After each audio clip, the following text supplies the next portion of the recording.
ॐ अज्ञानतिमिरान्धस्य ज्ञानाञ्जनशलाकया चक्षुरुन्मीलितं येन तस्मै श्रीगुरवे नमः। श्रीचैतन्यमनोभीष्टं स्थापितं येन भूतले स्वयं रूपकदा मह्यं ददाति स्वपदान्तिकं।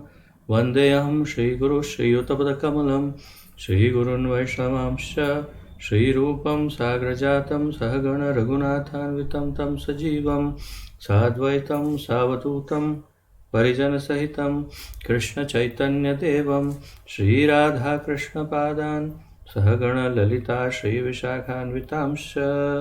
हे कृष्ण करुणा सिन्धु दीनबन्धो जगत्पते गोपेश गोपिकान्त राधाकान्त नमोऽस्तुते। तप्त कांचन गौरांगी राधे वृंदावनेश्वरी वृषभानुसुते देवी प्रणमामि हरिप्रिये। वाञ्छाकल्पतरुभ्यश्च कृपा सिन्धुभ्य एव च पतितानां पावनेभ्यो वैष्णवेभ्यो नमो नमः। अनन्तकोटि वैष्णववृन्द की जय। नमः ओं विष्णुपादाय कृष्णप्रेष्ठाय भूतले श्रीमते जयपताका स्वामिन् इति नामिने। नमो आचार्यपादाय निताय कृपाप्रदायने गौरकथाधामदाय नगरग्रामतारिणे। नमः ओं विष्णुपादाय कृष्णप्रेष्ठाय भूतले श्रीमते भक्तिवेदान्त स्वामिन् इति नामिने। नमस्ते सारस्वते देवे गौरवाणी प्रचारिणे निर्विशेषशून्यवादी पाश्चात्यदेशतारिणे। जय श्री कृष्ण चैतन्य प्रभु नित्यानंद श्री अद्वैत गदाधर श्रीवासादि गौर भक्त वृंद। हरे कृष्ण कृष्ण कृष्ण हरे हरे हरे राम राम राम हरे हरे। हरे कृष्ण कृष्ण कृष्ण हरे हरे हरे राम राम राम हरे हरे। हरे कृष्ण कृष्ण कृष्ण हरे हरे हरे राम राम राम हरे हरे।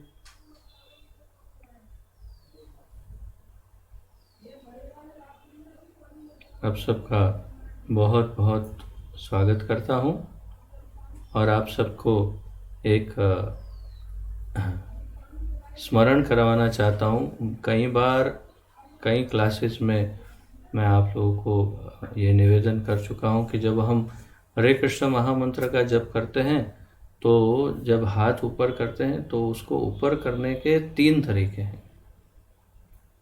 एक तो ये जो श्री चैतन्य महाप्रभु को हम देखते हैं जो इस प्रकार ये सीधे इस तरह से हाथ ऊपर करते हैं। जो एक छोटा बच्चा जब अपनी माँ को बोलता है कि मुझे गोदी में उठा लो, मैं अभी नीचे ज़मीन पर नहीं रहना चाहता, आपके पास आना चाहता, तो इस प्रकार ऐसे पुकारते हैं।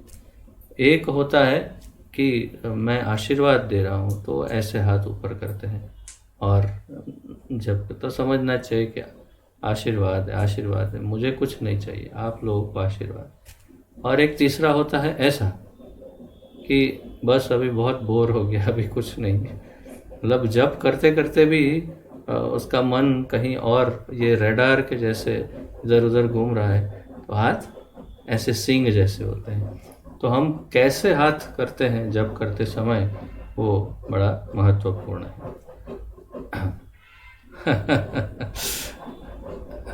एक क्षण।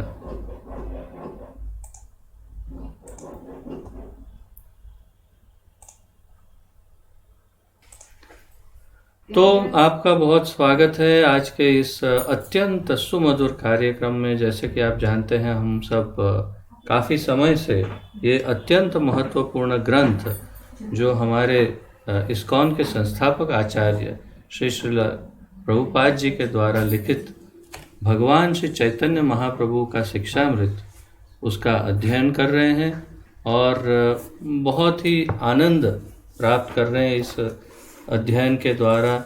और जैसा कि आप जानते हैं बहुत सारा महत्वपूर्ण ज्ञान भी हम इसमें अर्जित कर रहे हैं। तो इसमें अब हम जहाँ पर कल विराम लिया था वहीं से आगे बढ़ते हैं। तो सब ध्यान दीजिएगा, ये हमारा 13वें अध्याय का तीसरा चरण है, अर्थात कि जो इसका शीर्षक है रागानुगा भक्ति, उस रागानुगा भक्ति के अध्याय में हम तीसरे चरण में हैं। तो आइए प्रारंभ करते हैं जहाँ से कल विराम लिया था।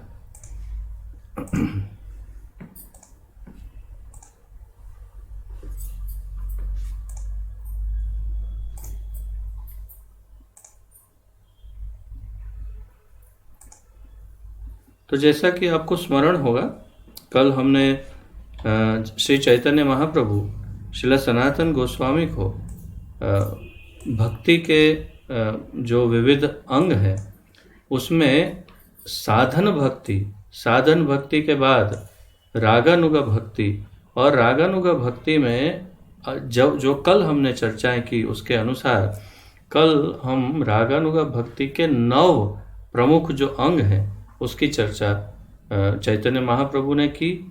और आपको स्मरण होगा कि भक्ति रसामृत सिंधु से हमने उन 9 पद या 9 चरणों की चर्चा व्याख्या की थी, श्रद्धा से आरंभ करके कृष्ण प्रेम प्राप्ति तक। आदव श्रद्धा, साधु संग, फिर भजन क्रिया, अनर्थ निवृत्ति, ऐसे करते करते धीरे धीरे हम कल कहाँ तक पहुँचे थे? कृष्ण प्रेम तक।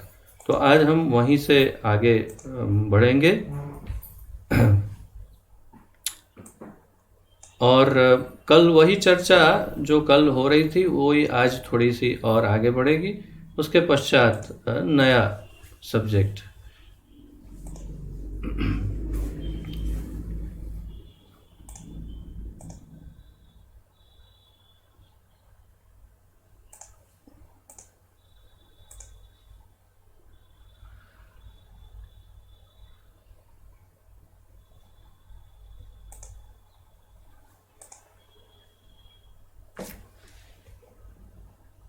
तो श्री रूप गोस्वामी ने भक्ति रसामृत सिंधु के प्रथम अध्याय के चौथे प्रथम स्कंद, या इसमें स्कंद तो है नहीं परंतु प्रथम 1.4.15 से लेकर 16, अर्थात पहला अध्याय चौथा विभाग और उसमें 15 से लेकर 16 जो 2 श्लोक हैं, उन दोनों श्लोकों में इस पद्धति का संक्षिप्त वर्णन किया है।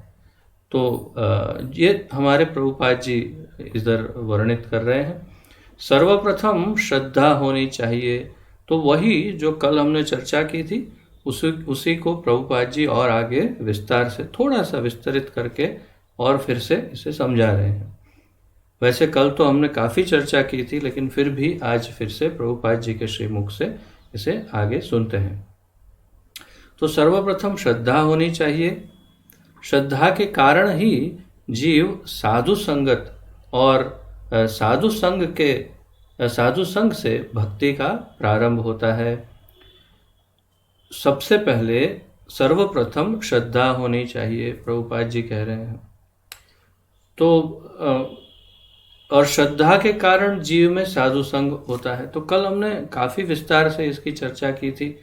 मैंने उदाहरण भी आपको दिया था कि एक अश्रद्धालु और एक श्रद्धालु व्यक्ति दोनों की तुलना की थी। जैसे कि मैंने उदाहरण दिया था कि कोई भगवत गीता लेकर के किसी के पास जाता है, 2 व्यक्ति खड़े हैं, उन्हें कहता है कि ये इस श्लोक में ऐसा कहा। एक व्यक्ति कहता है भगवान को किसने देखा, कृष्ण को किसने देखा, ये तो मनुष्य का लिखा है, तो अश्रद्धालु है। तो अश्रद्धालु की कोई आध्यात्मिक गति का कहीं भी वर्णन नहीं है। यही हो सकता है कि अगर श्री चैतन्य महाप्रभु स्वयं पधार करके उन पर कृपा करें तो उनका उद्धार हो सकता है, अन्यथा अश्रद्धालु का उद्धार हमने कभी सुना नहीं है। परंतु श्रद्धालु जो श्रद्धा रखता है भगवान में और उसे ये विश्वास है कि हाँ भगवान है, तो वो तुरंत ही फिर उसे साधु संग प्राप्त होने लगता है। साधु संग के बाद फिर भजन क्रिया आरंभ होती है और भजन क्रिया के पश्चात अनर्थों की निवृत्ति और फिर धीरे धीरे रुचि, आसक्ति, भाव और फिर प्रेम के स्तर तक पहुंच जाता है। तो ये सारा वर्णन, परंतु इस सबके श्रील रूप गोस्वामी ने जो श्लोक कहा उसमें उन्होंने कहा आदौ श्रद्धा, शुरुआत ही श्रद्धा से, श्रद्धा नहीं तो आध्यात्मिक जीवन ही नहीं। आध्यात्मिक जीवन की शुरुआत श्रद्धा से, अगर श्रद्धा है तो आध्यात्मिक जीवन आरंभ, श्रद्धा नहीं तो आध्यात्मिक जीवन का कोई अर्थ ही नहीं है। सबसे पहले श्रद्धा, तो हम सब तो स्वाभाविक है कि उस स्तर से तो काफ़ी ऊपर ही है। हाँ, ये हो सकता है कि हम कोमल श्रद्धा की अवस्था में हो, क्योंकि श्रद्धा के भी दो मुख्य अंग हैं, कोमल श्रद्धा और स्थिर श्रद्धा। तो कोमल श्रद्धा अर्थात जो कनिष्ठ अधिकारी हैं, कनिष्ठ, मध्यम और उत्तम, उसमें जो कनिष्ठ अधिकारी हैं उनकी कोमल श्रद्धा होती है, और जो मध्यम अधिकारी है उनकी श्रद्धा प्रबल होती है। तो कोमल श्रद्धा का क्या अर्थ है? श्रद्धा तो है, लेकिन किसी ने यदि ब्रेन वॉश, भ्रमित कर दिया माइंड, तो हो गया, फिर उनकी श्रद्धा हिल जाती है। जैसे कि हम इस्कॉन में जुड़े हैं, इस्कॉन में इतना बढ़िया से हम आध्यात्मिक उन्नति कर रहे हैं, और किसी ने कुछ यहाँ वहाँ की बातें कर दी, और हमारी श्रद्धा कोमल है, हम अभी अभी जुड़े हैं, कोई अनुभव नहीं है, कोई साधना नहीं है, कोई करुणा, विशेष करुणा हमने अभी तक किसी सन्यासियों की, आचार्यों की प्राप्त नहीं की है, किसी के संरक्षण में नहीं है अभी तक। बस केवल मंदिर आते हैं जाते हैं उतना है, और किसी ने कुछ कह दिया तो हो गया, श्रद्धा हिल जाती है और फिर हम मंदिर जाना बंद कर देते हैं। तो इसे कहते हैं कोमल श्रद्धा। परंतु श्रद्धा होने के बाद ही चांस है कि साधु संघ की प्राप्ति हो। तो इसीलिए प्रभुपाद जी कह रहे हैं सर्वप्रथम श्रद्धा होनी चाहिए। श्रद्धा के कारण ही जीव साधु संग करता है। तो साधु अर्थात वैष्णवों का संग कब करता है व्यक्ति? जब उसमें श्रद्धा हो। अगर श्रद्धा नहीं हो तो हम इतने वर्षों से कहीं क्लास लेते हैं, कभी कभी गृहस्थों के घर पे जाकर भी कई प्रोग्राम, भक्ति वृक्ष प्रोग्राम हम इतने वर्षों में कर चुके हैं। तो कभी कभी हमारा अनुभव रहता है कि किसी गृहस्थ के घर पर जाते हैं तो उनके पति या उनके कोई संबंधी, जैसे उनके पिताजी या कोई एक व्यक्ति ऐसा होता है घर में जिसको कोई श्रद्धा नहीं होती। तो पहले 1 या 2 क्लास में, क्योंकि ये एक औपचारिकता है, इसलिए औपचारिकता के लिए बैठ जाते हैं, और फिर जब क्लास चल रहा है तो उनका सर ऐसे घूमने लगता। अपने ही घर में देखते हैं वो क्या, भाई तुम्हारा घर तुम रोज देखते हो, अब मेरे क्लास के टाइम पे ही क्यों गोल गोल मुंडी घुमा रहे हो? तो ये इसको कहते हैं बॉडी लैंग्वेज, अर्थात शरीर की भाषा। और शरीर की भाषा क्या कह रही है? मुझे इंटरेस्ट नहीं है, मुझे कोई रुचि नहीं है, इस प्रकार। तो इससे, और फिर 2 क्लास के बाद वो खो जाते हैं, बैठते हैं। हम पूछते हैं पिताजी क्या, पिताजी आज उनकी तबीयत ठीक नहीं, वो नहीं है। हाँ, समझ गए कि उनको श्रद्धा ही नहीं है। तो तात्पर्य ये है कि साधु संग, जब ये संग हो रहा है साधुओं का, वैष्णवों का, तो उसमें बैठने की योग्यता किस में है? योग्यता केवल उसी में है जिसके अंदर श्रद्धा हो। तो प्रभुपाद जी कहते हैं कि साधु संग उसी को प्राप्त होता है जिसमें श्रद्धा है, और साधु संग से भक्ति का प्रारंभ होता है। भक्ति का प्रारंभ अर्थात कल हमने जो चर्चा की थी, भजन क्रिया। भजन क्रिया मुख्य रूप से 2 है प्रमुख, श्रवण और कीर्तन। सबसे पहले श्रवण जो हम अभी कर रहे हैं, सुन रहे हैं, और कीर्तन, हरिनाम संकीर्तन और भगवान के गुण का गान, अर्थात जैसे हम श्रीमद् भागवत, भगवत गीता इत्यादि। तो श्रवण और कीर्तन सबसे अधिक महत्वपूर्ण भजन क्रिया है। और विशेष रूप से कलयुग में अति विशेष रूप से कलयुग में तो ये युग धर्म ही है हरिनाम संकीर्तन। तो आप जानते हैं कि सबसे प्रमुख है हरे कृष्ण महामंत्र का जप, कम से कम 16 माला प्रतिदिन, और 4 नियम का पालन, और संकीर्तन। माला 16 माला अलग है और हरिनाम संकीर्तन अलग है। तो इसके अतिरिक्त अलावा आपको हरिनाम संकीर्तन भी करना है। तो घर में सम्मिलित रूप से परिवार कर सकता है, बाहर आप नगर संकीर्तन कर सकते हैं। तो ये हमारी भजन क्रिया है जिसके द्वारा हमारी उन्नति होना प्रारंभ होगा। फिर क्या होगा? भक्ति के बढ़ने पर प्रभुपाद जी कहते हैं अनर्थ निवृत्ति हो जाती है। तो कल वो भी हमने देखा था कि महाप्रभु कहते हैं, जिसके अनुसार रूप गोस्वामी ने भी समझाया कि हृदय में जो बैठे हुए जन्मों जन्मांतर के अनर्थ है, जन्मों जन्मांतर के, मुख्य रूप से काम, क्रोध, लोभ, मोह, मद और मत्सर्य, ये जो 6 शत्रु हैं, अनर्थ, भयानक अनर्थ, ये सब सारे अनर्थ धीरे धीरे धीरे धीरे धीरे वे पिघलने लगते हैं और जाने लगते हैं। किससे? भजन क्रिया से। तो ये क्रिया है क्या? भजन क्रिया। भजन क्रिया अर्थात जब आप हरे कृष्ण महामंत्र को सुनते हैं और बोलते हैं जिह्वा से, तो जिह्वा में एक तो हरिनाम स्वयं ठाकुर जी हैं, अभिन्नत्वान नाम नामिनो, कृष्ण नाम में और कृष्ण में कोई अंतर नहीं है, जैसे हम जानते हैं, शास्त्रों का प्रमाण है। तो स्वयं कृष्ण हमारी जिह्वा पर नृत्य करते हैं। हम कृष्ण का सीधा संग प्राप्त करते हैं जब हम नाम जप करते हैं या कीर्तन करते हैं, तो हमारी जिह्वा में है कृष्ण। ये शास्त्रों का प्रमाण है। और महाप्रभु भी कहते हैं चैतन्य चरितामृत में, कली काले नाम रूपे कृष्ण अवतार, नाम हयते हय सर्व जगत निस्तार। तो पूरे जगत का निस्तरण होता ही नाम से है। नाम प्रभु स्वयं कृष्ण है। कली काले नाम रूपे कृष्ण अवतार, तो स्वयं कृष्ण नाम रूप में अवतरित होते हैं कली काल में। तो ये अत्यंत महत्वपूर्ण है कि हमारी जिह्वा में हरिनाम अर्थात श्री कृष्ण स्वयं नृत्य कर रहे हैं। और हम श्रवण करते हैं। जब हम श्रवण करते हैं तो हमारे कान से ये हरिनाम प्रभु जो हैं वे हृदय के अंदर प्रवेशित होते हैं, और हृदय के अंदर विद्युनोति सुहृत्सताम, हमारे हृदय के अंदर के जो मैल हैं, जितने भी अनर्थ हैं, उसे धोने का कार्य ये हरिनाम प्रभु करते हैं।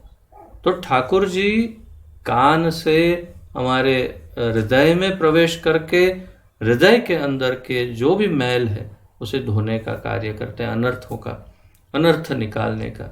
तो मुख्य रूप से, जैसे हमने पहले भी उदाहरण दिया था, चेतो दर्पण मार्जनम, तो हमारा ये हृदय दर्पण की तरह है, और हमारे हृदय के अंदर सबसे मूल्यवान धन, संपूर्ण सृष्टि का सर्वाधिक महत्वपूर्ण धन कृष्ण प्रेम, वो सो चुका है, सोया हुआ है, सुप्त अवस्था में है, छुपा हुआ है, ढका हुआ है। किससे? इस संसार की माया का और कलयुग के प्रभाव का, हमारे अनर्थ, हमारे कर्म, हमारी वासनाओं की धूल उसके ऊपर जमी हुई है। और हरिनाम प्रभु क्या करते हैं? पाइप लेके आते हैं, और जैसे ही हृदय में आते हैं वे वो पाइप छोड़ करके पूरा जो वो मिरर है, ये आईना है, दर्पण है हृदय में, उसे संपूर्ण रूप से साफ करते, विद्युनोति सुहृत्सता, साफ कर देते हैं। अर्थात उसमें से क्या होता है?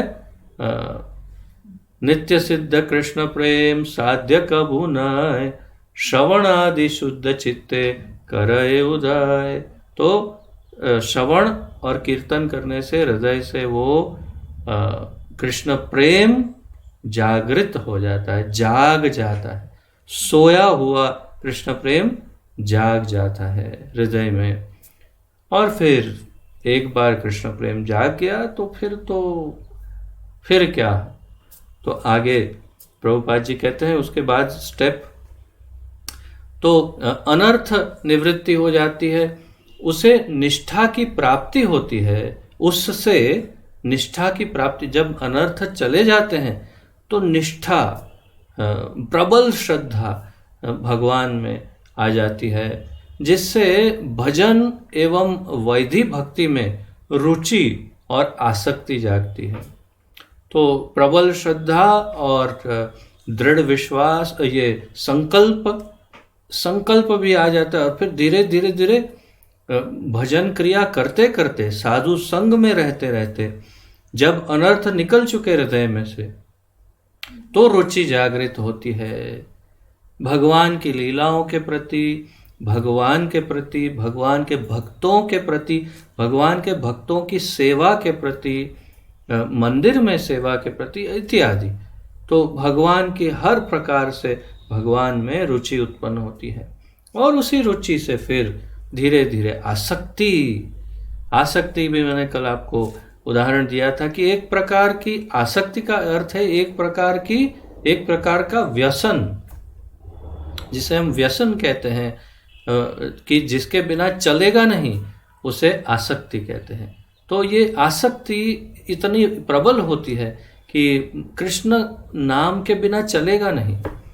जैसे महाप्रभु वो गोपाल गुरु कहते हैं, अरे मैं क्या करूं, जब मैं शौच क्रिया के लिए जाता हूं तो हाथ से जिह्वा को पकड़ना पड़ता है। क्यों? क्योंकि जिह्वा को अपने आप जिह्वा हिलती है, हरि नाम लेती है, महामंत्र जपती है, तो मुझे जीभ को पकड़ के रखना पड़ता है। तो अर्थात कि जीभ को हरि नाम के बिना चलेगा नहीं। ये तो बहुत ज़्यादा उन्नत उदाहरण है, परंतु हमें भी भगवान के बिना, उनकी लीलाओं के बिना, साधु संग के बिना, भजन क्रिया के बिना चलेगा नहीं। आगे बहुत अच्छी तरह समझाएंगे विस्तार से कि कैसे वो धीरे धीरे और अधिक उसकी रुचि बढ़ती रहती है। वो सब धीरे धीरे आगे समझाएंगे, परंतु मुख्य रूप से आसक्ति जो है वो जाग जाती है।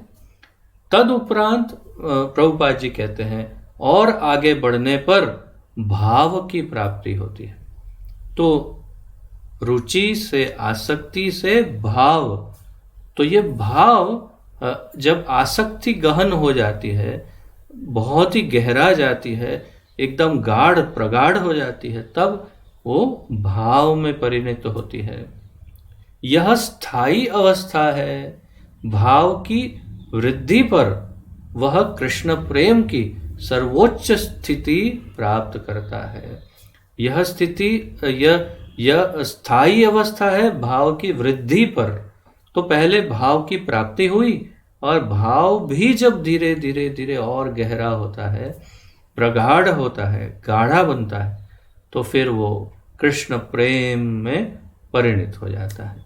तो वो कृष्ण प्रेम की सर्वोच्च स्थिति प्राप्त करता है।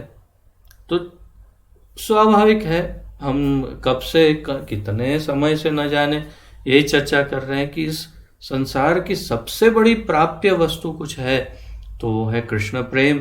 और वो कृष्ण प्रेम किस प्रकार प्राप्त होता है, उसके पूरे स्टेप्स हम 2 दिन से उसकी चर्चा कर रहे हैं। श्रद्धा से लेकर के कृष्ण प्रेम तक 9 स्टेप्स हैं उसके, इसके क्या कहते हैं, चरण हैं 9, और ये 9वां चरण, अंतिम चरण कृष्ण प्रेम की प्राप्ति है। परंतु कृष्ण प्रेम कोई वस्तु नहीं, जैसे मुझे कुछ ये मिल गया, ये प्राप्त कर लिया मैंने, हो गया बस, ऐसे नहीं। कृष्ण प्रेम में भी अलग आगे एडवांसमेंट अर्थात चरण है, जिसकी अभी हम चर्चा नहीं कर रहे हैं, अर्थात महाप्रभु अभी उसका वर्णन नहीं कर रहे हैं। तो ये कृष्ण प्रेम प्राप्त हुआ। अब आगे प्रभुपाद जी समझाते हैं, संस्कृत में इस परम उच्च स्थिति को प्रेम कहते हैं। अब ये क्या है कि अंग्रेजी से उन्होंने अनुवाद, यहाँ तो हिंदी में पढ़ रहे हैं हम, परंतु मूल ग्रंथ तो अंग्रेजी है। तो यहाँ अंग्रेजी ग्रंथ में उन्होंने लव और प्रेम, ये दोनों शब्दों को लिखा है। तो जहाँ जहाँ उन्होंने लव लिखा है उसे प्यार यहाँ पर अनुवादित किया है हिंदी में, और प्रेम जो उन्होंने प्रभुपाद जी ने लिखा उसे प्रेम ही लिखा है। तो मैं जब जब प्यार पढ़ूं तो समझना कि ये लव उन्होंने अंग्रेजी में लिखा था, क्योंकि अंग्रेजी लोगों को समझाना प्रेम क्या है वो संभव नहीं, इसलिए उन्होंने इस प्रकार लिखा है प्रभुपाद जी ने। तो संस्कृत में इस परमोच्च स्थिति को प्रेम कहते हैं। हेतु रहित प्यार को प्रेम कह सकते हैं। तो प्रभुपाद जी ने अंग्रेजों को समझाने के लिए लिखा है हेतु रहित प्यार, अर्थात जिसमें कोई भी अपेक्षा ना हो। अब ये बड़ा कठिन है, हम कभी गहराई में जाते नहीं किसी शब्द की गहराई में, किसी भावना की गहराई में कभी जाते नहीं। परंतु यदि गहराई में जाएंगे तो आप तुरंत समझ जाएंगे कि हमारा जो प्रेम है, लौकिक प्रेम, वो वास्तव में स्वार्थी प्रेम है। चाहे वो किसी का भी प्रेम क्यों ना हो, परंतु उसमें कहीं ना कहीं कुछ न कुछ अल्प मात्रा में ही सही, परंतु स्वार्थ निहित है, और इसलिए वो हेतु युक्त प्रेम है। तो फिर उसे प्रेम नहीं कह सकते, प्यार कहते हैं, जैसे हिंदी में अनुवाद किया है। अंग्रेजी में जिसे लव कहते हैं आमतौर पे। तो हेतु रहित प्यार अगर हो, जिसमें कोई हेतु ना हो, अहेतुकी, जिसमें अपना स्वार्थ हो ही नहीं, केवल देना ही देना हो, लेना कुछ नहीं, उसे प्रेम कहते हैं। तो हम कल्पना कर सकते हैं कि आप एक प्रेमी और प्रेमिका, और प्रेम में कितने न जाने क्या क्या वचन देते हैं, और कैसे कैसे एक दूसरे को अपनी प्रेम की अभिव्यक्ति करते हैं कि मैं तुमसे सबसे ज़्यादा प्रेम करता हूँ, और ये है वो है, मैं तुम्हारे लिए ये करूँगा वो करूँगा इत्यादि। परंतु कहीं ना कहीं, मैं कई बार इतने क्लासों में कई उदाहरण दे चुका हूँ, कहीं ना कहीं जब स्वार्थ भंग हो जाता है, या फिर उसने कुछ कह दिया अपने किसी संबंधी के बारे में, या कुछ हमारी कामना पूर्ति नहीं की, या कुछ, तो बस हो गया, प्रेम खत्म, और फिर झगड़ा शुरू। तो वहीं पे स्पष्ट हो जाता है कि ये प्रेम नहीं था, ये एक, प्रभुपाद जी इसे वासना या कामना कहते हैं। तो ये कामना या वासना या आकर्षण है, जिसके कारण ये प्रेम करता हूँ। प्रेम का अर्थ है हेतु रहित, अर्थात तू मुझे क्या देगा वो मुझे उसकी कोई परवाह नहीं, मैं अपना सर्वस्व तुम्हें दे रहा हूँ, उसको प्रेम कहते हैं। और वो मात्र श्री कृष्ण से ही हो सकता है, ठाकुर जी से ही हो सकता है, और ठाकुर जी भी वैसा ही प्रेम हमें देते हैं सामने। वे भी अहम भक्त पराधीनो, वो संपूर्ण रूप से अपने भक्तों पर अधीन हो जाते हैं। तो हमने कल देखा, पढ़ा हमने, महाप्रभु कहते हैं कि भाव की स्थिति, भाव नहीं, रुचि की स्थिति से, जो भक्त रुचि की स्थिति में है, क्षमा कीजिए, आसक्ति या रति की स्थिति में जो है, रति से भाव में, भाव से प्रेम में, वो तीनों स्थिति वाले भक्तों के प्रति भगवान अपना सब कुछ न्यौछावर कर देते हैं। ऐसा नहीं कि कृष्ण प्रेम में जो भाव या रति की स्टेज पर जो है, उनके भी भगवान उनके हो जाते हैं। तो भगवान भी इस वचन को निभाते हैं, और पहला कर्तव्य हमारा है, हमें ये वचन देना है, निभाना है। और निभाना वचन क्या है? ये प्रेम स्वाभाविक रूप से उसी का नाम है जिसमें लेश मात्र भी अपेक्षा ना हो, उसे प्रेम कहते हैं। अन्यथा प्रभुपाद जी कहते हैं, अन्यथा उसे लेन देन कहते हैं, बिजनेस कहते हैं। तू मुझे ये दे, मैं तुझे ये देता हूँ, तूने मुझे ये नहीं दिया, मैं तुझे ये नहीं दूंगा। तो उसे बिजनेस या लेन देन कहते हैं, व्यवहार कहते हैं, व्यापार कहते हैं, प्रेम नहीं कहते। तो ये बहुत महत्वपूर्ण है हमारे लिए।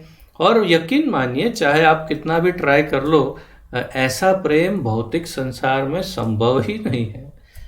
कहीं ना कहीं स्वार्थ आ ही जाएगा। इसलिए ट्राई मत करो, सीधा कृष्ण को प्रेम करो। तो यहाँ पर हेतु रहित प्यार को प्रेम कहा जा सकता है। प्रभुपाद जी कहते हैं, यद्यपि प्रेम और प्यार पर्यायवाची नहीं है, तथापि प्रेम को प्यार की सर्वोच्च स्थिति कह सकते हैं।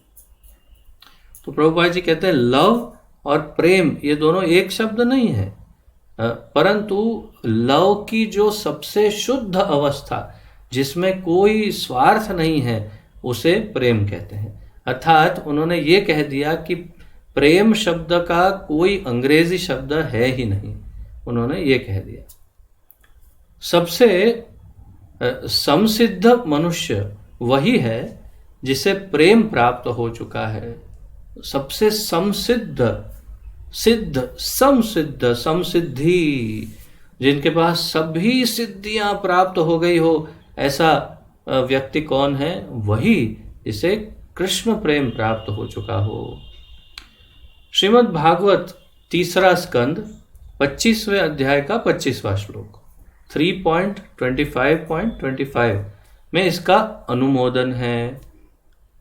बहुत अच्छा श्लोक है। इसमें कहा गया है, केवल शुद्ध भक्तों के संग से ही जीव की कृष्ण भावनामृत में रुचि संभव है। केवल शुद्ध भक्तों के संग से ही जीव की कृष्ण भावनामृत में रुचि संभव है।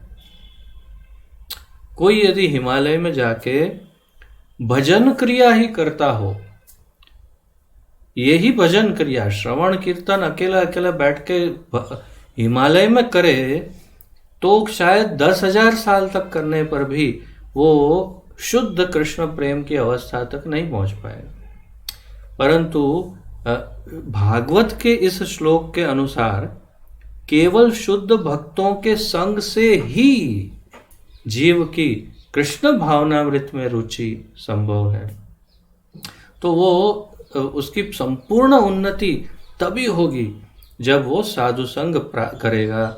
और प्रभुपाद ने कई लेक्चरों में, कई ग्रंथों में उन्होंने लिखा है कि बड़े से बड़ा योगी, बड़े से बड़ा ध्यानी, बड़े से बड़ा संत महात्मा वैष्णव कोई भी हो, वो अगर एकाकी भजन करता है, एकांत में भजन करता है, तो बहुत अधिक संभावना है कि वो अपने पथ से पथभ्रष्ट हो जाएगा। वो कहते थे, मैं भी अगर अकेला भजन करने लग जाऊं तो पता नहीं क्या होगा, परंतु इतने सारे भक्तों के संग में जब भजन किया जाए, तब भजन परिपक्व होकर के सबसे मीठा फल जो कृष्ण प्रेम का फल है, वो तभी प्राप्त हो सकता है। तो ये बहुत महत्वपूर्ण है कि हम शुद्ध वैष्णवों का, साधुओं का संग करें। आगे कहते हैं, इस वही श्लोक जो हम भागवत का श्लोक देख रहे हैं, उसी के अनुवाद में आगे कहा है, इस कृष्ण भक्ति का जीवन में आचरण करने से उसे भाव और प्रेम की प्राप्ति होती है। तो इस कृष्ण भक्ति का जीवन, कौन सी कृष्ण भक्ति का? जो उसे साधु संग से जो प्राप्त हुई है कृष्ण भक्ति, उसका जीवन में आचरण करने से उसे भाव और फिर प्रेम की प्राप्ति हो सकती है। 3.25.25 भागवत। आगे देखते हैं। श्रद्धा से क्रमशः भाव के स्तर पर पहुंचे पुरुष के लक्षणों का वर्णन करते हुए श्री महाप्रभु ने कहा कि वह क्षोभ का कारण उपस्थित होने पर भी कभी क्षुब्ध नहीं होता। तो अब महाप्रभु ने सनातन गोस्वामी को आगे उपदेश देना आरंभ किया।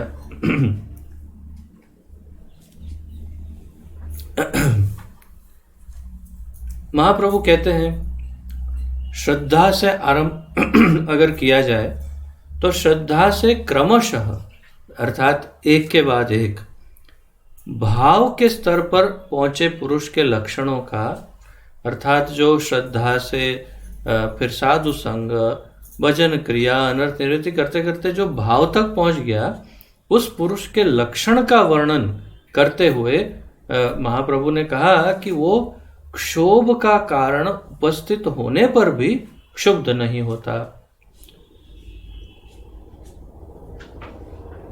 तो ये क्षोभ क्या है? क्षोभ का अर्थ है क्रोध या आवेश या चिड़चिड़ा होना, इस प्रकार मुख्य रूप से क्रोध, क्षोभ।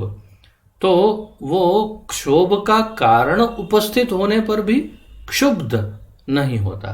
तो महाप्रभु क्या कहना चाहते हैं कि जो भाव की दशा को प्राप्त हो चुका है, कृष्ण भक्ति के स्तर में भाव की दशा तक पहुंच गया है, उसे यदि कोई क्रोधित करने का प्रयास करे या क्रोधित होने का कोई कारण आए, विचलित होने का कोई कारण सामने आ जाए, व्यथित होने का कारण सामने हो, तो भी ऐसी परिस्थिति में वो न व्यथित होता है, न क्रोधित होता है और न विचलित होता है, स्थिर रहता है, शांत रहता है।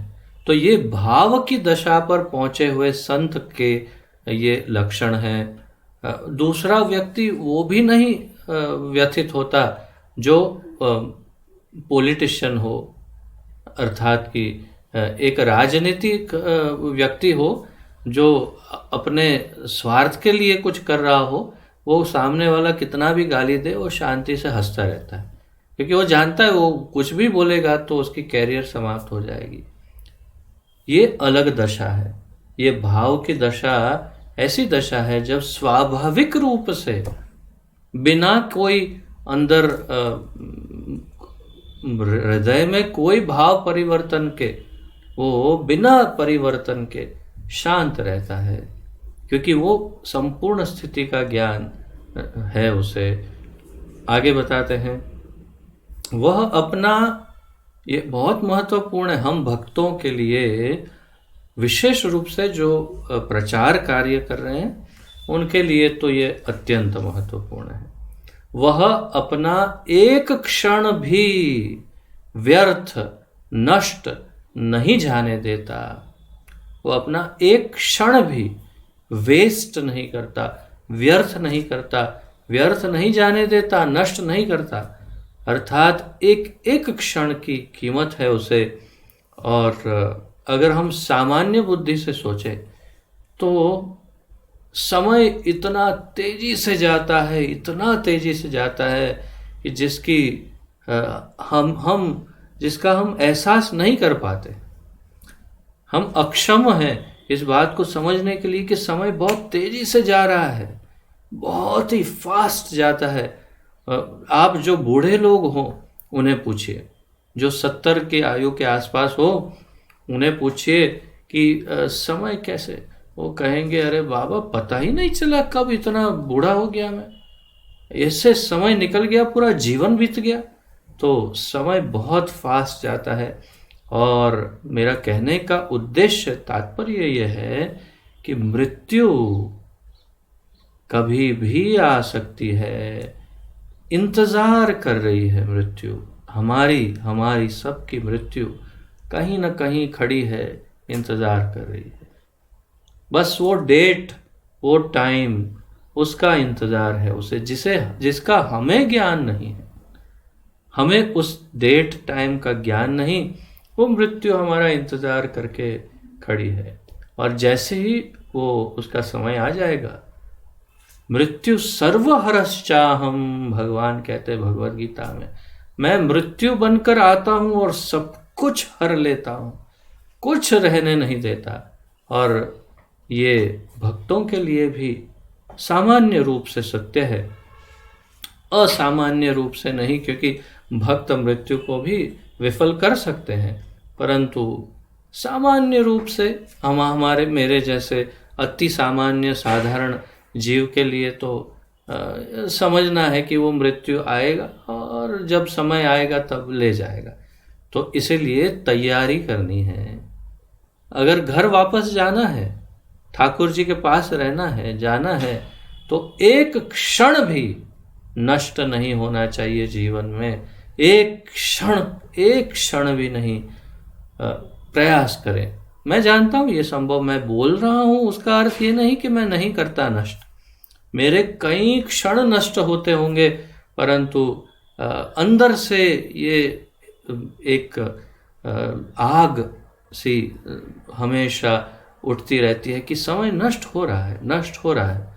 वो होना चाहिए और अंदर से व्यथित होना चाहिए, समय नष्ट हो रहा है, क्यों कर रहे हैं? समय नष्ट नहीं करना चाहिए। समय क्यों नष्ट कर रहे हैं?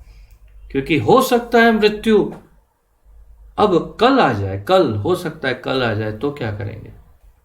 कल क्यों, अभी आ जाए तो क्या करेंगे? क्या हम इतने तैयार हैं कि हम ठाकुर जी के धाम जा पाएंगे? उसकी कोई गारंटी नहीं। इसीलिए तैयारी करिए एक एक क्षण। हमारे यहाँ पर श्रील आइंद्र प्रभु थे, कीर्तनीय, 24 घंटा कीर्तन के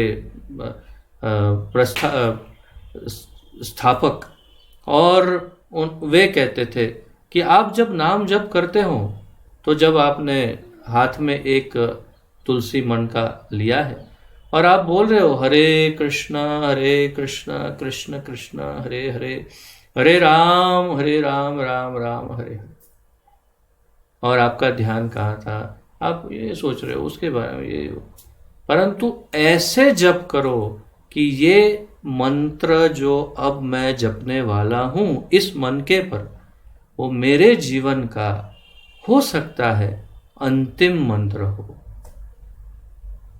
मेरे जीवन का ये, और ये हो सकता है आयु, किसको पता है कि हम कौन सी आयु, हम किसी भी आयु में जा सकते हैं, किसी भी आयु में। इसलिए एक एक मंत्र को यदि आखिरी मंत्र आखिरी समझ करके जप करेंगे तब कोई बात बनेगी, तब ठाकुर जी सामने देखेंगे और तब हो सकता है उन्हें दया आ जाए कि चलो भाई ले चलते हैं, इसे भी पड़ा रहेगा कोने में, कोई बात नहीं। और हमारे लिए तो गोलोक का कोना भी बहुत बड़ा है, तो अगर हम कोने में भी डाल दिए जाए गोलोक में तो क्या प्रॉब्लम है, बहुत अच्छी बात है। इसीलिए तैयारी ऐसे करनी चाहिए। तो प्रभुपाद जी ये जो कह रहे हैं वो अत्यंत महत्वपूर्ण है। वह अपना एक क्षण भी व्यर्थ नष्ट नहीं जाने देता, सदा कृष्ण सेवा में तत्पर रहता है, सदा। और आगे कहते हैं कुछ कर्तव्य कर्म न होने पर भी वह कृष्ण प्रीति के लिए कुछ न कुछ कार्य अवश्य खोज लेता है। अर्थात उसके पास यदि कोई कार्य नहीं हो, कोई सेवा नहीं हो, भक्तों की, भगवान की किसी कोई सेवा नहीं हो, तो वो समझता है कि अगर मैं सेवा नहीं करूंगा तो जीवन व्यर्थ हो जाएगा। मन जो है उसका एक ही कार्य है, घुमाना, और इसलिए किसी भी प्रकार वो कहीं से भी कोई सेवा लेकर के सेवा करने लगता है जिससे कि उसका मन कृष्णमय रहे। एन केन प्रकारेण मनः कृष्णम निवेशय। कुछ भी करो लेकिन मन को हमेशा कृष्ण में निवेशित करो, मन को सदैव कृष्ण में निवेशित करो, अर्थात स्थिर करो, पिरो दो, मन को कृष्ण में पिरो दो। तो ये इस बात की यहाँ पर पुष्टि कर रहे हैं प्रभुपाद जी की सदैव कुछ न कुछ सेवा में रहना चाहिए। श्री कृष्ण से संबंध के बिना उसे कुछ भी अच्छा नहीं लगता। ऐसे भक्त को सर्वोत्तम स्थिति में स्थित होने पर भी वह सर्वथा मान शून्य रहता है। तो कृष्ण के बिना उसे कुछ अच्छा नहीं लगता और किसी भी अवस्था में मान शून्य रहता है। अमानिना मान देना, सदैव मान शून्य रहता है, अर्थात किसी ने आके अपमान कर दिया तो कोई बात नहीं, क्या मेरा कौन सा मान, मैंने ऐसा क्या कर दिया जो मेरा मान है भाई, मैं हूं क्या, मैंने ऐसा कर क्या दिया है कि जो मेरा मान हो। और किसी ने बहुत बड़ा सम्मान कर दिया, ताज पहना दिया, आके लो आज से तुम राजा। तो ठीक है भाई, क्या मालूम इसने क्या देख लिया मुझ में, भगवान जाने क्या देखा है, अब ठाकुर जी की इच्छा है, चलो ये भी ठीक है। तो वो न मान न अपमान में विचलित होता है, वो शांत रहता है और उसे अपनी सेवा में सदा विश्वास रहता है तथा जीवन के परम लक्ष्य भगवत धाम प्राप्ति में कभी संशय नहीं होता। ये भी अत्यंत महत्वपूर्ण पॉइंट है, बहुत ही। उसे अपनी सेवा में सदा विश्वास रहता है। अब ये एक बहुत गंभीर विषय है। गंभीर विषय इसलिए है कि कई बार हम कुछ सेवा करते हैं परंतु आत्मविश्वास नहीं होता। आत्मविश्वास दो कारण से नहीं हो सकता, या तो हम उस वस्तु को करना नहीं जानते हैं, और या तो फिर हमारा स्वभाव ही है कि हमें किसी भी वस्तु में आत्मविश्वास नहीं होता। तो यहाँ पर ये सलाह दे रहे हैं महाप्रभु कि आत्मविश्वास कायम करना चाहिए। अब ये भौतिक संसार में तो बहुत यही लेक्चर सुनाएंगे लोग आपको, आत्मविश्वास और आत्मविश्वास, वो ले लो, उतना पार्ट ले लो और लेकर कृष्ण सेवा में उसका उपयोग करो। आत्मविश्वास वो दुनिया वाले यूं कहते हैं अपने आप में विश्वास रखो, वैसे नहीं, कृष्ण पर विश्वास रखो कि मैं जो कुछ भी सेवा करूंगा वो सब भगवान उसका स्वीकार करेंगे, मेरे गुरु मेरी सेवा को शुद्ध करेंगे, और मेरा अंतःकरण यदि शुद्ध है, भाव शुद्ध है, तो भगवान मेरी सेवा को स्वीकार अवश्य करेंगे। तो क्या सेवा कर रहे हैं, कितनी दक्षता है उसमें, कितनी एक्सपर्टीज है, उसका इतना महत्व नहीं है जितना महत्व आपके भाव का है। हमारा भाव कैसा है सेवा में, वो अधिक महत्वपूर्ण है। और जब शुद्ध भाव से सेवा करते हैं तो अपने आप एक्सपर्ट भी हो जाते हैं और अपने आप भगवान उसका स्वीकार भी करने लगते हैं और अपने आप हमें संतुष्टि भी प्राप्त होने लगती है। मूल बात यह है कि विश्वास होना चाहिए अपनी सेवा में, तथा जीवन के परम लक्ष्य भगवत धाम प्राप्ति में कभी संशय नहीं होना चाहिए। अर्थात कभी ये शंका नहीं होनी चाहिए कि मुझे भगवत धाम मिलेगा कि नहीं। अब मैं आपको इसके बारे में अधिक कुछ नहीं बोल सकता। इसका कारण ये है कि मुझे ही संशय है, इसलिए मैं इस विषय में इससे अधिक आपको कुछ समझाने के योग्य नहीं, क्योंकि मैं स्वयं ही ये संशय रखता हूँ कि क्या मैं भगवत धाम प्राप्ति के लिए योग्य हूँ। मुझे अभी तक इस बात का कोई मुझे ये आत्मविश्वास नहीं है। तो और ऐसा भी कह सकते हैं कि मेरी अंदर की ऐसी कोई तीव्र इच्छा भी नहीं कि मुझे भगवत धाम ही प्राप्त करना है। मेरा सोचना ऐसा है, ये अब मेरी अल्प बुद्धि कहो या जो भी, लेकिन मेरा ऐसा सोचना है कि मुझे बस भगवान को प्रसन्न करना है। मुझे भगवत धाम मिलेगा कि नहीं वो इतना महत्वपूर्ण नहीं, भगवान प्रसन्न होने चाहिए। और मैं भगवत धाम के योग्य हूँ भी कि नहीं वो भी मैं नहीं जानता, इसलिए मैं नहीं समझा सकता। परंतु महाप्रभु कहते हैं कि भगवत धाम प्राप्ति में संशय नहीं होना चाहिए। अपनी प्रगति में विश्वस्तता के कारण वह श्रद्धापूर्वक निरंतर अपने परम लक्ष्य की प्राप्ति के लिए क्रियाशील रहता है। तो ये जो भक्त है, जिसकी साधक है, उसकी व्याख्या बात कर रहे हैं। महाप्रभु कह रहे हैं अपनी प्रगति में, अपनी उन्नति में, प्रगति में जो हम आगे बढ़ रहे हैं, विश्वस्तता के कारण, अर्थात आत्मविश्वास, भगवान के ऊपर विश्वास के कारण वह श्रद्धापूर्वक निरंतर अपने परम लक्ष्य की प्राप्ति के लिए क्रियाशील, निरंतर क्रियाशील, आत्मविश्वास के कारण, निरंतर श्रद्धा के कारण निरंतर क्रियाशील रहता है। किसके लिए? अंतिम लक्ष्य की प्राप्ति के लिए, अर्थात एक क्षण भी विराम नहीं लेता।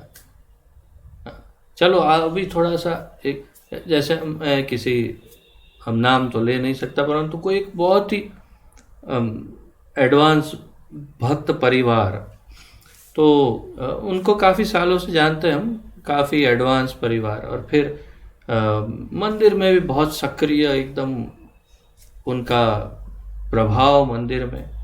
फिर एक दिन ऐसे ही मैं ये फेसबुक में भक्तों का प्रोफाइल देख रहा था, तो उनका प्रोफाइल देखा फेसबुक पर, तो देखा तो उन्होंने फोटो शेयर किए थे। कहाँ के? किसी विदेश के फोटो शेयर किए थे, और फोटो में क्या था? तो अपने परिवार के साथ वहाँ पर घूमने गए थे। पहना क्या था? तो अवैष्णव ड्रेस में थे, जीन्स टी शर्ट ये वो। तिलक कहाँ था? पता नहीं कहाँ था। कंठी दिखाई नहीं दे रही थी, और चश्मे वश्मे लगा करके, और ऐसे एक दूसरे कंधे पर हाथ रख के फोटो खींचे, विदेश में घूमे फिरे, पार्टी किया, ये किया वो किया। वो सब फोटो फिर उन्होंने अपने फेसबुक पर पधराए, और इसके कारण हमें उनका परिचय मिल गया कि ये तो तात्पर्य ये है कि ये रिसेस, इसमें जो बीच में जो इंटरवल आ गया उनका, जैसे फिल्म में इंटरवल आता है ना, ऐसे उनकी भक्ति में इंटरवल आ गया। चलो रिसेस, इंटरवल क्या हुआ, जरा घूम के आते हैं, भक्ति बाजू पर रखो, बाद में आके वापस करेंगे। ये ऐसी प्रक्रिया नहीं है भैया, जिसमें इंटरवल हो। ये सतत क्रियाशीलता के साथ सतत निरंतर क्षण क्षण क्षण क्षण क्षण अंतिम क्षण तक, जब हमारा अंतिम क्षण आएगा तब तक इसमें लगे रहना है, तो ही इसे भजन क्रिया कह सकते हैं। अन्यथा तो फिर ये दोगलापन या आडंबर कह सकते हैं इसे। तो फिर अब देखिए ठाकुर जी की ऐसी लीला है कि वो कहाँ खो गए पता नहीं है। तो ऐसा चलता रहता है। तो हमें इस बात का ध्यान रखना है कि हमारे अंदर ऐसा दोगलापन न हो, सतत क्रियाशील रहना है भक्ति में। श्री कृष्ण का संतोष उसे सदा अभिष्ट रहता है, तथा कृष्ण नाम गुण के कीर्तन श्रवण में उसकी सदा अविराम रुचि रहती है। मैं क्या कहूँ, मैं आपको कह रहा हूँ ना कि एक एक शब्द, एक एक अनमोल हीरे की तरह मूल्यवान है। एक एक शब्द महाप्रभु जो कह रहे हैं, एक एक वाक्य, एक एक शब्द, एक एक अक्षर कितना मूल्यवान है। कह रहे हैं कि कृष्ण का संतोष, भगवान संतुष्ट है कि नहीं, भगवान को प्रसन्नता हुई कि नहीं, भगवान मेरी सेवा से खुश है कि नहीं, भगवान का संतोष उसे सदा अभिष्ट रहता है। अर्थात सबसे अधिक महत्वपूर्ण उसके लिए वही रहता है कि भगवान संतुष्ट है कि नहीं, तथा कृष्ण नाम गुण के कीर्तन श्रवण में उसकी सदा अविराम रुचि रहती है। हमने अभी अभी जो एग्जाम्पल उदाहरण दिया वो विराम का उदाहरण दिया। विराम हो गया उनका, विदेश जाके घूम के आ गए, वापस चलो उठाओ माला उठाओ, धोती पहनो, तिलक लगाओ, चलो मंदिर चलो। तो ये ऐसे विराम वाली नहीं। महाप्रभु कह रहे श्रवण कीर्तन में हरि नाम, कृष्ण नाम और गुण के श्रवण कीर्तन में अविराम रुचि रहती है उसकी, अविराम। तो ये भाव की दशा के लक्षण है, याद रखें। ये सब भाव की दशा में प्राप्त होने वाले लक्षण हैं। तो हमें इस स्तर तक जाना है, तभी हम कृष्ण प्रेम का उदय कर पाएंगे। इसलिए ये सब नोट करते रहिएगा। आप में से जो लोग नोट कर रहे हैं वो सब एक एक पॉइंट को अलग से बिल्कुल स्पष्ट नोट करते रहिएगा, क्योंकि और आप हो सकता है इसका एक अलग लिस्ट बनाइएगा, जिससे बार बार इस पर नज़र जाए कि कैसे एक भाव के क्या क्या लक्षण हैं। बस अब एक दो लक्षण हैं, और फिर महाप्रभु कहते हैं साथ साथ वह वृंदावन, मथुरा या द्वारका में ही निवास करना चाहता है, करता है नहीं, चाहता है, क्योंकि सबके लिए संभव नहीं। हम जैसे अति पतित अधमों के लिए ठाकुर जी ने कुछ करुणा, कुछ दया कर दी, राधा रानी की कृपा हो गई, बलदाऊ जी की दया हो गई, तो हमें यहाँ निवास प्राप्त हो गया। परंतु चाहे निवास कर पाए या ना कर पाए, महाप्रभु कहते हैं कि सदैव वृंदावन, मथुरा या द्वारका में निवास करना चाहता है। सदैव, सदैव, सतत, निरंतर उसका हृदय हमेशा वृंदावन के लिए ही रोता है कि वृंदावन, वृंदावन जैसे पहुंच जाता है तो वो सदैव यही सोचता है कि मैं किसी भी क्षण यहाँ से नहीं जाऊं, एक क्षण भी यहाँ से बाहर नहीं जाऊं। तो भाव का उदय होने पर महाप्रभु कहते हैं ये सब लक्षण प्रकट रहते हैं। तो आशा है आप सब ने ये अच्छी तरह से इसके नोट किए होंगे पॉइंट्स, क्योंकि ये सारे भाव की दशा के लक्षण हैं। जो भाव की दशा या स्तर तक पहुंच गया है जो भक्त, उसके अंदर ये सारे लक्षण होने चाहिए और हम में डेवलप होने चाहिए कालांतर में। राजा परीक्षित भाव के उत्तम प्रतीक हैं। महाप्रभु ने उदाहरण दिया कि राजा परीक्षित भाव के उत्तम प्रतीक हैं, सिंबल, एग्जाम्पल, उदाहरण। मृत्यु की प्रतीक्षा में गंगा तट पर बैठे हुए वे बोले, मृत्यु की प्रतीक्षा कर रहे थे क्योंकि श्राप तो मिल गया उन्हें कि अभी 7 दिन में तक्षक आकर के दस जाएगा और बस अब क्या करना है, इंतजार करो, मृत्यु का 7 दिन है, एक एक क्षण टिक टिक टिक टिक टिक टिक टिक टिक निकलता जा रहा है। तो गंगा तट पर बैठे थे और बोले, किनसे बोले? ऋषि मुनियों से। माँ गंगा सहित यहाँ उपस्थित सब ब्राह्मण जान ले कि मैं सब प्रकार से भगवान श्री कृष्ण का पूर्ण शरणागत जीव हूँ। ब्राह्मण कुमार के शाप से प्रेरित सर्प चाहे इसी समय मुझे काट ले, कोई भय नहीं।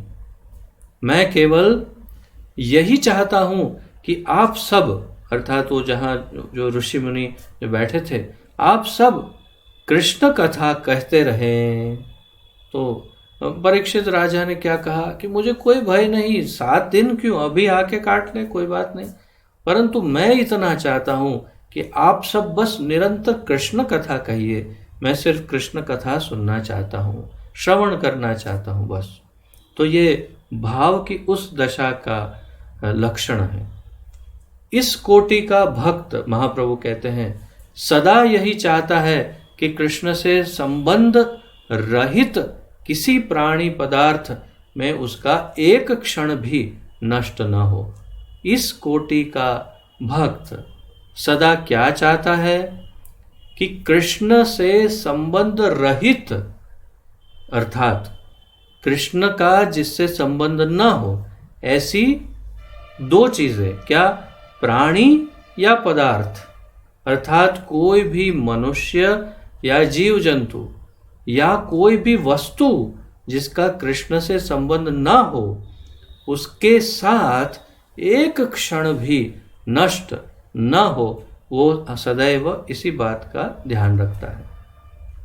इससे फिर से वही बात मैं पुनरावर्तन करना चाहूँगा कि जो 1-2 दिन पूर्व हमने चर्चा की थी कि हमारे यदि कोई संबंधी हैं जो कृष्ण में रुचि नहीं रखते और बिल्कुल भी कृष्ण के प्रति आकर्षित नहीं होते या ना होना चाहते हैं या कृष्ण के द्वेषी हैं, तो ऐसे संबंधी, मित्र, स्वजन, पड़ोसी या कोई भी हो, उन सब का परित्याग करना होगा। ऐसी वस्तु जो कृष्ण की सेवा में उपयोगी न हो, उन सभी वस्तुओं का भी परित्याग करना होगा। कठिन है, परंतु उतना भी नहीं जब भगवान से प्रेम हो जाए तो ये बहुत आसानी से हो सकता है। अतः उसे, हाँ, लेकिन स्मरण रहे, अगर लेश मात्र भी, थोड़ा भी अगर किसी को इंटरेस्ट है फैमिली में या संबंधियों में या किसी, तो छोड़ना नहीं है। फिर मतलब जिसमें श्रद्धा है तो उसको धीरे धीरे खींच के साधु संग से भजन क्रिया तक लेके आना है, वो हमारा कार्य है। हमारा कार्य वही है कि हम जो श्रद्धालु होते हैं उनको खींच खींच के धीरे धीरे धीरे भजन क्रिया से, फिर साधु संग से, भजन क्रिया से, अनर्थ निवृत्ति से धीरे धीरे गाड़ी को धक्का मारते हैं, चलो चढ़ जाओ गाड़ी ऊपर, बस फिर वो धीरे धीरे गाड़ी आगे बढ़ेगी। हमारा प्रचारकों का, हरि भक्तों का, कृष्ण भक्तों का, विशेष रूप से गौड़ीय वैष्णव और इस्कॉन के भक्तों का यही कार्य है। इसलिए किसी को भी छोड़ने से पहले एक एक हजार बार सोच लेना चाहिए कि इतनी भी श्रद्धा नहीं है, इतनी भी नहीं है, फिर ठीक है, फिर छोड़ दो, कोई बात नहीं, उसमें फिर समय वेस्ट मत करो।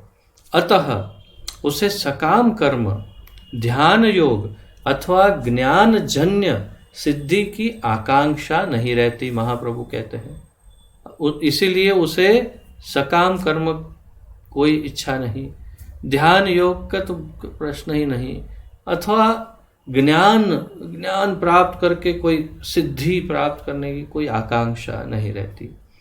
उसकी आसक्ति रहती है केवल मधुर कृष्ण कथा में। उसे तो केवल मधुर मीठी मीठी कृष्ण कथा में ही रुचि रहती है, अन्य किसी में नहीं। ऐसे भक्त सदा नेत्रों में अश्रुधारा भरकर भगवान से प्रार्थना करते हैं। उनका चित्त सर्वदा कृष्ण लीला चिंतन में मग्न रहता है तथा शरीर निरंतर भगवान की वंदना करता है। ये लक्षण महाप्रभु प्रकट कर रहे हैं। उन्होंने प्रकट भी किए अपने जीवन काल में कई बार, और यहाँ कह भी रहे हैं कि क्या होना चाहिए उसके लक्षण। ऐसे भक्त सदा नेत्रों में अश्रुधारा भरकर, आपको यदि ठाकुर जी से कोई नाम जप कर रहा है, मंदिर में खड़ा है ठाकुर जी के सामने और अश्रुधारा बह रही है, तो समझना चाहिए, प्रभुपाद जी ने भी कहा है अन्य स्थानों पर कि, तो समझना चाहिए कि ये भाव के बहुत ही उच्च भाव की उच्च दशा में ये स्थित है, जिनके आंखों से ठाकुर जी के लिए अश्रुधारा बहती। ये नहीं कि भगवान के सामने अश्रुधारा बह रही है, बोल रहे बहुत भूख लगी है, कुछ मिल नहीं रहा है खाने को, पेट में बहुत दुख रहा है, वो मेरा बेटा मुझे बहुत सता रहा है, भगवान कुछ करिए ना।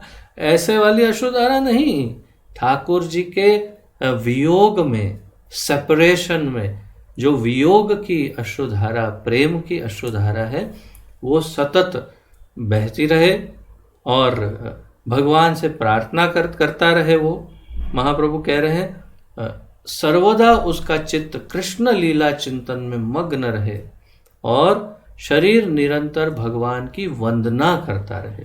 शरीर से भगवान की कोई ना कोई सेवा, वंदना, पूजा, कुछ ना कुछ हो रहा है। इस प्रकार वे संतुष्ट रहते हैं। भक्ति में संलग्न भक्त प्रभु की सेवा में अपने जीवन तथा शरीर का भी समर्पण कर देते हैं। आत्मनिवेदनम, जैसे बलि महाराज ने किया। तो ये भक्त, भक्ति में संलग्न भक्त जो हैं, वो प्रभु की सेवा में, भगवान की सेवा में, भगवान की सेवा में भक्तों की सेवा समाहित है। इसलिए भगवान और भक्तों की सेवा में अपने जीवन तथा शरीर का भी समर्पण कर देते हैं। जीवन और शरीर सब कुछ समर्पण कर देते हैं। आगे राजा भरत का उदाहरण दे रहे हैं। राजा भरत शुद्ध भक्त थे, महाप्रभु कहते हैं। ये कौन से राजा भरत हैं? प्रभुपाद कहते हैं जिनके नाम पर भारतवर्ष का नामकरण हुआ, वो राजा भरत शुद्ध भक्त थे, महाप्रभु कहते हैं। उन्होंने अत्यंत अल्प अवस्था में अपनी गृहस्थी, सुंदर पत्नी, पुत्र, मित्र, राज्य का मल के समान त्याग कर दिया था।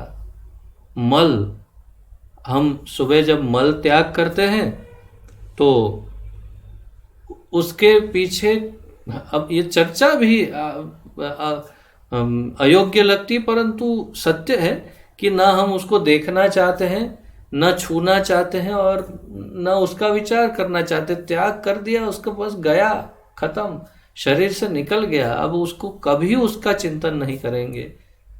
उसी प्रकार जिस प्रकार मल का त्याग करते हैं, उस तरह से राजा भरत ने अपनी गृहस्थी, सुंदर पत्नी, पुत्र, मित्र, राज्य, राजा थे, राज्य, इन सब का त्याग कर दिया। जिसमें भाव का उदय हुआ हो, महाप्रभु कहते हैं, उसका यह मुख्य लक्षण है। तो ये आपके लिए नोट करने योग्य पॉइंट और इसके ऊपर अच्छा सुंदर मार्किंग करने योग्य पॉइंट। भाव का मुख्य लक्षण महाप्रभु कह रहे हैं क्या है? यह भाव का मुख्य लक्षण है कि वो अपने सारे जो भी अपना मेरा, ये मेरा, मेरा अपना जो है, वो सब का बिना संकोच, बिना परेशानी के बड़ी आसानी से मल के समान त्याग कर देता है। उसमें कोई उसको आसक्ति, इंटरेस्ट, कोई मोह नहीं रहता। तो समझना चाहिए कि वो भाव की दशा में पहुंच गया है। तो ये भाव का सबसे प्रमुख या मुख्य लक्षण महाप्रभु बता रहे हैं। ऐसा भक्त स्वयं को या अपने आप को सबसे अधम समझता है। वो ये नहीं कहता मैं भाव की दशा में हूं भाई, आओ सब लाइन लगाओ, पैर छो, नहीं, वो अपने आप को अत्यंत अधम समझता है। वह केवल इसी विचार से जीवन धारण किए रहता है कि किसी न किसी दिन भगवान श्री कृष्ण कृपा करके उसे अपनी भक्ति प्रदान करेंगे।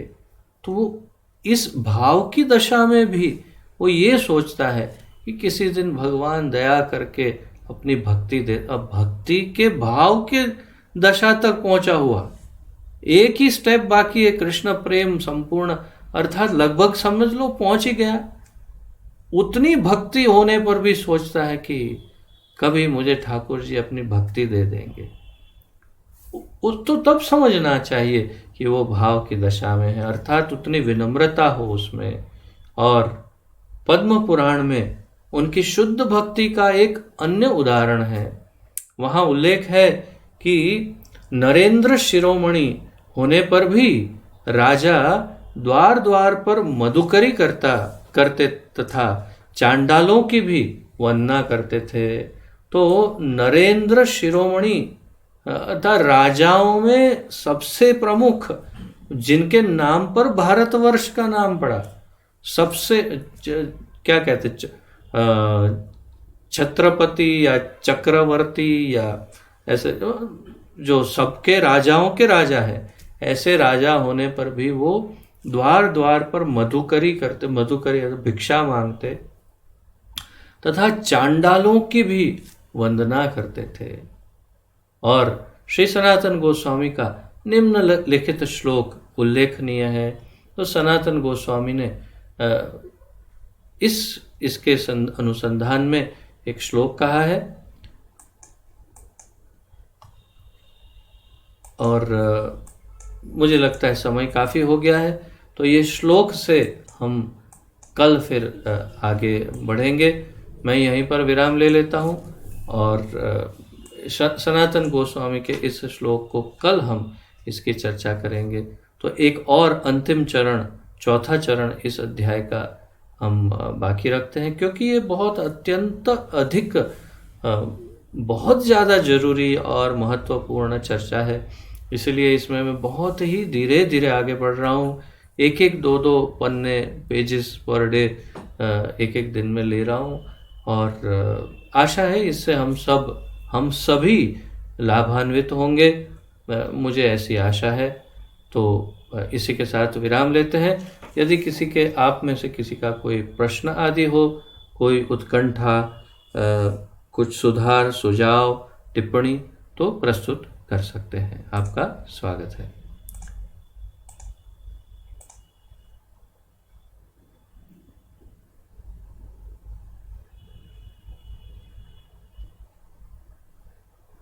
किसी का कोई प्रश्न आदि है?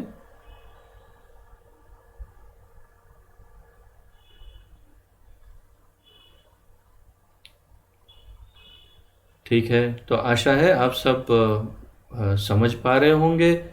जिस प्रकार मेरी यथामति, जितनी अल्प बुद्धि और जितना जैसी मति है, उस प्रकार मैं प्रयास कर रहा हूँ। ठाकुर जी की करुणा है। जितना जो कुछ भी मैं आपको अर्पण कर रहा हूँ, वो सारा श्रेय चैत्य गुरु का है, जो हृदय में विराजमान है। इसमें मेरा कोई रोल नहीं। तो जो भी समझा पा रहा हूँ वो ग्रहण कीजिए, और कुछ कभी भी संशय हो तो प्रश्न पूछते रहिएगा। इसी के साथ विराम लेते हैं, और फिर परसों अब हम फिर से कल तो संडे है, कल भक्ति वृक्ष क्लास होगा, परसों फिर हम आगे बढ़ेंगे। तो आइए प्रणति निवेदन करते हैं। श्री चैतन्य महाप्रभु की जय। श्रील सनातन गोस्वामी प्रभुपाद की जय। पतित पावन अभय चरणारविंद भक्ति वेदांत स्वामी श्रील प्रभुपाद की जय। पतित पावन गुरुदेव की जय। निताय गौर प्रेमानंदे। हरि हरि बोल। आप सबका बहुत बहुत धन्यवाद, और आप सबको कोटि कोटि दंडवत प्रणाम। हरे कृष्ण।